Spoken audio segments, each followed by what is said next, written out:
वैधानिक रूप से मुझे आप ये बताइए, क्योंकि बीजेपी कह रही है ये संघीय ढांचे पर प्रहार है, जो बार बार विपक्ष करता है, क्या वैधानिक रूप से मुख्यमंत्री इस बैठक का बहिष्कार कर सकते हैं नीति आयोग की? नहीं, जब वो संवैधानिक संस्था ही नहीं है, वो तो थिंक टैंक है, तो उसमें वैधानिकता का प्रश्न ही नहीं आता। वैधानिकता का प्रश्न तब आता जब वो संवैधानिक संगठन होता। तो संवैधानिक नहीं है तो वहां मुख्यमंत्री नहीं आते। जैसे केरल के मुख्यमंत्री का अभी मैं समाचार पढ़ रहा था, उन्होंने बजट के पहले एक पत्र लिखा था प्रधानमंत्री जी को कि मैं क्योंकि नहीं आ सकता कुछ कारणों से, इसलिए क्या हमारे वित्त मंत्री इस बैठक में शामिल हो सकते हैं? ठीक है सर, मैं आती हूं आपके पास। नीरज मिश्रा जी, जल्दी से जवाब लूंगी। जिस बात का जिक्र भी राकेश शुक्ला जी ने किया, मैसेज बहुत क्लियर है। ममता बनर्जी का ये स्टैंड किसी और को कोई संदेश दे ना दे, ममता बनर्जी नीति आयोग की बैठक में शामिल होकर अपना संदेश दे पाए ना दे पाए, कांग्रेस को संदेश बहुत क्लियर है, मैं तय करूंगी कि मुझे करना क्या है, ये मुझे अलायंस नहीं बताएगा।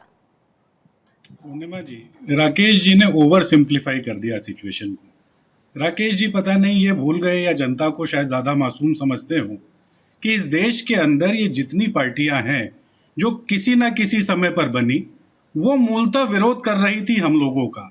और जब क्षेत्रीय राजनीति की बात आती है, उनको अपनी जमीन बचानी होती है, तो उनको सबसे पहले जो दिखता है, सबसे मजबूत सामने जो विपक्ष में आदमी, वो कांग्रेस का दिखता है। तो वो तो क्षेत्रीय राजनीति है।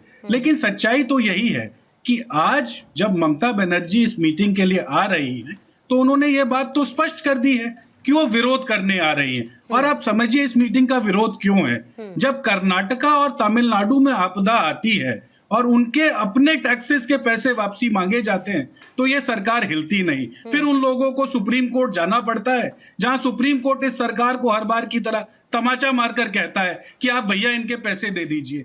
लेकिन वही जब देश के किसी और प्रदेश में जहां इनकी सरकार है, वहां अगर कुछ होता है तो वहां इनके सारे खजाने खुल जाते हैं। 1.5 साल से मणिपुर जल रहा है, मणिपुर को एक स्पेशल पैकेज की जरूरत थी, वहां तो कोई बात नहीं हुई, जबकि इनके प्रदेश की सरकार है। इसलिए ये जो दोहरा रवैया जो है सरकार का। एक क्विक काउंटर लेना चाहती हूँ नीरज जी, आती हूँ, फिर उसके बाद सिंह साहब आपके पास जवाब दीजिएगा। नीरज जी, जब आपकी सरकार थी, मतलब कहने का मतलब है कि जब यूपीए की सरकार थी, तो आपने जब बजट पेश किया तो बिहार को जितना पैसा दिया वो इनके दिए से कम था या ज्यादा? देखिए, इन टर्म्स ऑफ परसेंटेज और इन टर्म्स ऑफ नंबर्स, उसमें तो हमेशा से हमने बिहार को हमेशा से अच्छे तरीके से ट्रीट किया।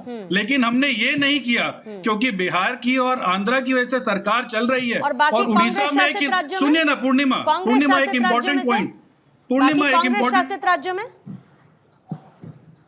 पॉइंट तो समझिए, क्योंकि आप लोग मीडिया से एक चीज गायब रखे हुए कि वो जो उड़ीसा के अंदर एक सरकार चल रही है ना, जिसकी कुर्सी और हिल रही है, क्योंकि कब बीजेडी और कांग्रेस सरकार बना लेगी, तो स्पेशल सहूलियत एक उड़ीसा को भी दी है। लेकिन ये क्योंकि कुर्सी बचाओ बजट बहुत ज्यादा दिन चलेगा नहीं, इस बजट की मियाद जैसे खत्म होगी शायद सरकार की भी हो जाएगी, तो चलने दीजिए। झारखंड में तो देखिए, मैंने पूर्णिमा जी अपने ओपनिंग कमेंट में ये कहा कि विरोध करने के 2 तरीके होते हैं। आप या तो सिविल डिसोबीडियंस कर लेते या आप नॉन कोऑपरेशन कर लेते। ये तो आजादी के आंदोलन से हमने सीखा है ना। हमने इस बात के लिए समझा है कि इसका सबसे अच्छा तरीका ये है कि आप जाइए, एक इंस्टीट्यूशन जो कोऑपरेटिव फेडरलिज्म के लिए जाना जाता है, जहां उसको तार-तार किया जा रहा है सदन के अंदर, ऐसी मीटिंग में जाने का कोई औचित्य नहीं। ठीक है, ठीक है। सिंह साहब जल्दी से जवाब लूंगे आपसे। पूर्णिमा जी, देखिए, हमको लगता है कि वो जो जॉर्ज सोरोस वाला पैसा है ना, वो पैसा नहीं तो छोटा सा जिक्र करना था। यूपी को सबसे ज्यादा बजट जाता है, सेकंड पे बिहार को जाता है, तीसरे पे वेस्ट बंगाल पे, चौथे एमपी, पांचवें पे आंध्र में। 2024 में यूपी को प्रथम, बिहार को दूसरा, एमपी को तीसरा, वेस्ट बंगाल को चौथा, महाराष्ट्र को 5वां।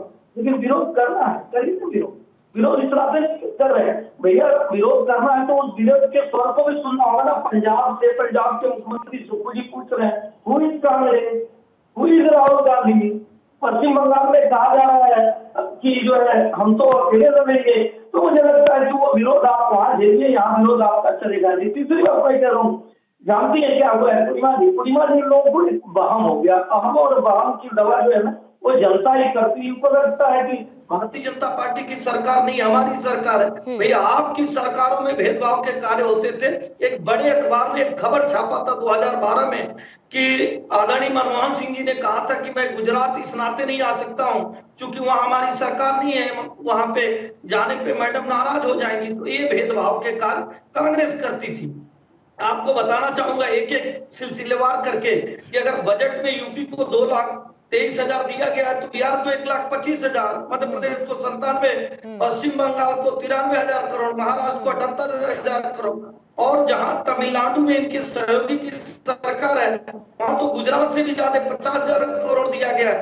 कर्नाटक में जो यहाँ इनकी सरकार है वहां 45,000 करोड़ दिया गया। तो मुझे लगता है कि विरोध सिर्फ इसलिए कर रहे हैं कि ये बताने का कार्य कर रहे हैं कि हम अभी भी जिंदा है। नहीं, लेकिन सिंह साहब, ये बताइए कि इस बात को एक्सेप्ट करने में क्या दिक्कत है? क्योंकि मैं कहती हूँ इसमें क्या दिक्कत है, अगर आपकी कोalition की सरकार है, आपके दो साथी हैं, स्पेशल स्टेटस की वो मांग कर रहे थे, स्पेशल स्टेटस के लिए आपने हाथ खींच लिया, तो इसीलिए आपने एक विशेष आर्थिक पैकेज की बात कर दी, आप दे रहे हैं उनको जरूरत है, तो ये मानने में क्या समस्या है? आती हूँ सब दो चीजें पूर्णिमा जी देखिए, दो चीजें पूर्णिमा जी देखिए, भारतीय जनता पार्टी ये बताने का कार्य करती है कि हम अपने सहयोगियों को सर आंखों पर बैठा कर चलते हैं, आपकी तरह नहीं चलते हैं कि आदरणीय जो है स्वर्गीय मुलायम सिंह जी को आपने कहा कि ममता बनर्जी को समर्थन मत करिए, राष्ट्रपति चुनाव में हमको करिए, और बाद में धोखा दे दिए, ये बात स्वयं मुलायम सिंह जी का है। लेकिन भारतीय जनता पार्टी का जो नारा है ना, सबका साथ, सबका विकास, सबका विश्वास, उसमें भी भारतीय जनता पार्टी खरी उतरती। 48 लाख करोड़ रुपए का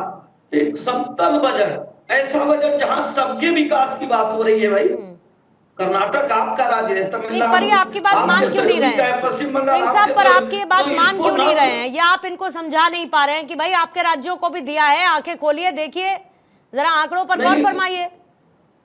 नहीं पूर्णिमा जी ये लोग जान रहे हैं, लेकिन ये लोग जो बाहर से फंडिंग हुआ है ना कि भारत को कैसे बांटिए, उत्तर दक्षिण में बांटिए, पहले तो हमारे नहीं उनको बाहर डाल दिया और चुनाव समाप्त हो जाए तो ले लीजिए। आप रंग भेद वाला बयान सुनी थी ना, नीरज जी उस डिबेट में थे, आपके चैनल पे हुआ था, उन्होंने कहा नहीं वो उनका निजी मामला है, कल आप हाउस में भी देखिए, तो निजी मामला करके अब भारत के बंटवारे के लिए नींव रखने का कार्य कर दिया इनके, चाहे मुख्यमंत्री हो कर्नाटक के, चाहे इनके जो कल का बयान हो या पुराना बयान हो।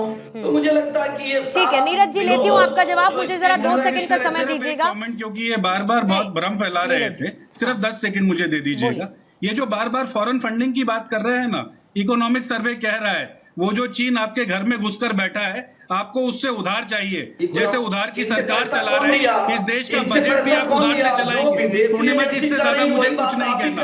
इनके पास तो 1 रुपया जो सरकार के पास आ रहा है उसमें 96 पैसा उधार का है। इस तरीके की सरकार जो उधार पर चल रही है, उस सरकार को तो बिल्कुल ब्रश खत्म हो जाना चाहिए। खतरे में, लेकिन कोई लोकतंत्र खतरे में नहीं, विदेशियों को भी लग रहा है कि भारतीय जनता पार्टी नहीं जीती है, कांग्रेस को भी लग रहा है। 6-8 महीने की बात है, 6-8 महीने की बात है, ज्यादा परेशान मत होइए। उधार की सरकार है, उधार का बजट है, 6-8 महीने के लिए रुक जाइए, कोई बात नहीं। ठीक है सिंह साहब, जरा रुकिएगा।